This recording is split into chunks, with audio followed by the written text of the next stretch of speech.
रविदास मंदिर गिराए जाने के खिलाफ हुए एहतजाज के बाद भीमसेना के चीफ चंद्रशेखर समेत 96 लोगों को पुलिस ने गिरफ्तार कर लिया है। इन लोगों पर माहौल बिगाड़ने, मारपीट करने के अलावा दिगर इल्जाम आयद किए गए हैं।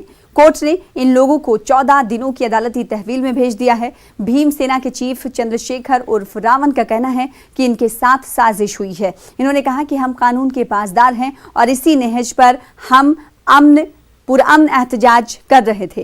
इनके हामियों का इल्जाम है शरपसंदों ने भीड़ का हिस्सा बनकर तोड़फोड़ की और माहौल को बिगाड़ा। चंद्रशेखर के हामियों ने इंतजामिया पर जानिबदारी का भी इल्जाम आयद किया है। इनका कहना है कि पुलिस ने गिरफ्तार शुदगान को सख्त अजियतें दी हैं। ये एक बहुत ही बड़ी साजिश है जो शेड्यूल कास्ट, शेड्यूल ट्राइब और माइनॉरिटीज़ के खिलाफ देश में चल रही है कि यदि वो लाखों की संख्या में आके पीसफुल अपना प्रोटेस्ट करते हैं, जो कि उनका संवैधानिक हक है, जो कि बाबा साहब डॉक्टर भीमराव अम्बेडकर ने दिया है, तो साजिश करके वहाँ पे हिंसा कराई जाती है स्वयं मनुवादी लोगों द्वारा, जिसमें सरकारी अफसर और पुलिस भी शामिल है। वो खुद ही इस प्रकार की घटना वायलेंस की कराते हैं और उसका इल्ज़ाम स्वयं भीम आर्मी पे और चंद्रशेखर जैसे पीसफुल आदमी पे।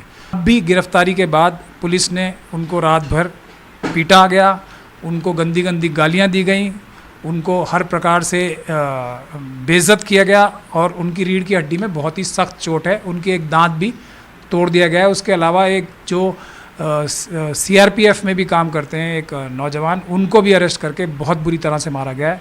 इन सब लोगों को, जो कि 96 से भी ज़्यादा हैं, जिसमें बहुत सारे लोगों को बहुत ज़्यादा सीरियस इंजरीज़ आई हैं।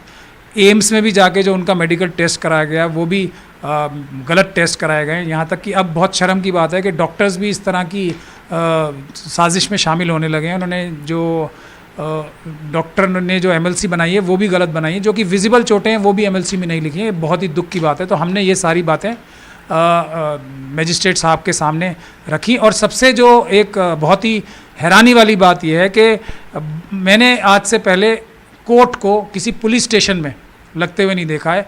ये दिल्ली शहर है, देश की राजधानी है। यहाँ कोर्ट में अदालत न लग के जज साहब को पुलिस स्टेशन में बुलाया गया। मतलब कितनी मुझे हैरानी हो रही है कि लॉ एंड ऑर्डर की सिचुएशन क्या देश में ये हालत हो गई है कि पुलिस स्टेशनों में अब कोर्ट लगेंगे। मतलब ये क्या पुलिस स्टेट बनने वाली है। आंध्र प्रदेश के श्रीकाकुलम से एक ऐसा सीसीटीवी फुटेज सामने आया है जिसमें 4 खवातीन ने एक ज्वेलरी की दुकान में बड़ी होशियारी से चोरी की वारदात को अंजाम दिया। एक खातून दुकान में जवाहरात देखने में मसरूफ रही और दिगर खवातीन चोरी करने में लगी रहीं। पुलिस इस मामले की बहुत ही गहराई से जांच कर रही है।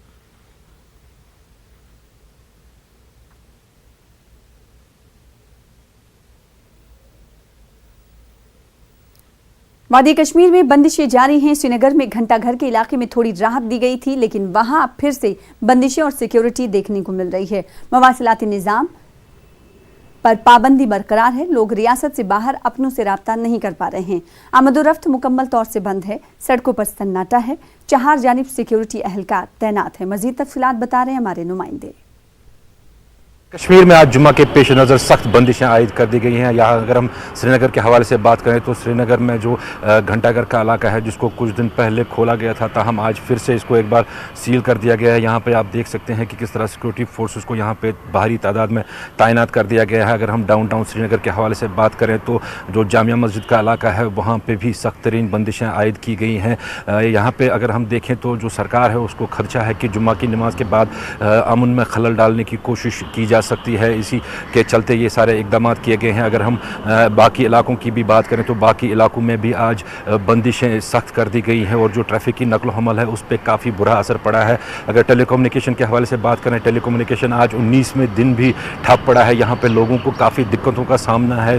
लोग अपने अजीज़ व अकराब से राब्ता कायम नहीं कर पा रहे हैं। ऐसे में लोग डिमांड कर रहे हैं कि कम से कम जो टेलीकम्युनिकेशन है उसको कम से कम खोल दिया जाए। फिरोज़वानी के साथ